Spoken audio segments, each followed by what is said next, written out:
Durant sa conférence annuelle à la WWDC, Apple a présenté les nouvelles versions de ses systèmes d'exploitation dont iOS 13 et un nouveau venu exclusivement dédié à l'iPad, sobrement intitulé iPadOS. Après des années à réclamer un OS distinct sur la tablette, la pomme a enfin écouté ses consommateurs et exaucé leurs souhaits avec un système d'exploitation exclusivement dédié à l'iPad. On a installé la première bêta développeur sur un iPad Pro pour tester les nouveautés et surtout répondre à la question qui taraude la France et même le monde: va-t-il enfin pouvoir remplacer un ordinateur? Bonjour à tous, c'est Rémi pour le Journal du Geek et aujourd'hui, vous l'aurez compris, on va se pencher sur les nouveautés les plus marquantes d'iPadOS.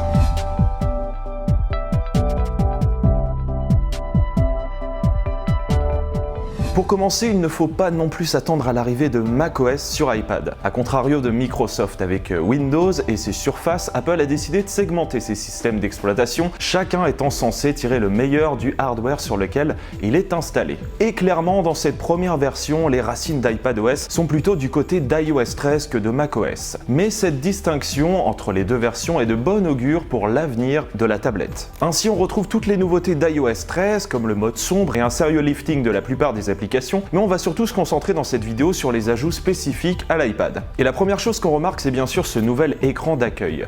Les icônes des applications prennent désormais moins de place et on peut en placer 6 sur chaque ligne. On gagne également des widgets sur la gauche, un menu qui était auparavant accessible en glissant vers la gauche. Et sur le plan cosmétique, c'est déjà un petit peu mieux, même si on apprécierait un petit peu plus de personnalisation à l'avenir. Mais l'un des gros changements opérés sur l'iPad avec iPadOS, c'est bien sûr l'app Fichier, qui a été totalement revue et se rapproche désormais beaucoup du Finder qu'on peut retrouver sur les Mac. On retrouve une nouvelle présentation en colonne, la possibilité de créer des dossiers et surtout, l'iPad peut désormais lire les clés USB et disques durs externes directement via Fichier. Alors on pouvait plus ou moins le faire auparavant avec des clés spéciales reliées à des apps maison, mais là c'est enfin officiellement le cas. Et d'ailleurs, tous les iPads avec iPadOS sont compatibles avec cette fonction et pas seulement les derniers iPad Pro avec leur port USB-C. En revanche, pour les modèles équipés d'un port Lightning, il faudra nécessairement se coltiner l'adaptateur Lightning vers USB vendu sur le site d'Apple pour la modique somme de 45 €, ou bien utiliser des clés USB qui disposent de la prise maison d'Apple.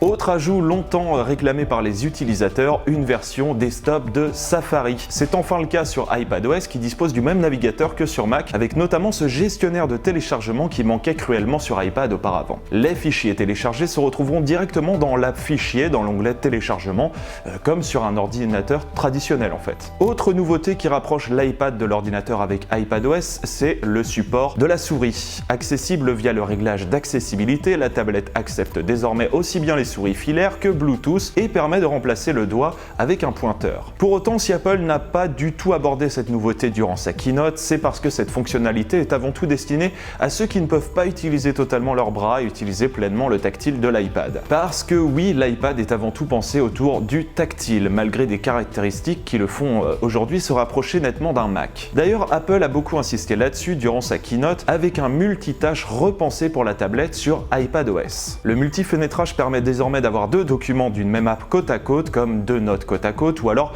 deux onglets de Safari affichés simultanément. Et pour organiser le tout, l'app exposée permet d'indiquer les multiples instances ouvertes de chaque application. Apple s'est également penché sur la manipulation du texte sur l'ardoise plutôt fastidieuse par le passé. Le curseur apparaît désormais dès lors qu'on pose le doigt sur un texte et les actions de copier, couper ou coller ont été simplifiées. Et enfin, pour finir sur la dernière nouveauté marquante d'iPadOS, c'est de permettre nativement à l'iPad de faire office de second écran pour un Mac avec Sidecar. Le tout se fait sans fil via AirPlay et la latence s'avère déjà très faible avec cette première bêta. Et grâce à l'iPad, on accède ainsi à une touch bar virtuelle sur n'importe quel Mac, mais on bénéficie également d'un substitut de tablette graphique puisque l'Apple Pencil est supporté et on peut tout à fait l'utiliser dans Photoshop par exemple. D'ailleurs, en parlant de l'Apple Pencil, Apple a indiqué être parvenu à diviser la latence par 2. En résumé et pour conclure, même si iPadOS reprend dans les grandes lignes les nouveautés introduites avec iOS 13 sur iPhone, les changements sur la tablette font plus que jamais penser à un Mac. Jamais l'iPad n'aura été aussi proche d'un ordinateur et même si la tablette conserve ses racines profondément tactiles, les quelques limitations qui existaient encore sur iPad aujourd'hui finissent par sauter petit à petit. Jusqu'à totalement remplacer un ordinateur,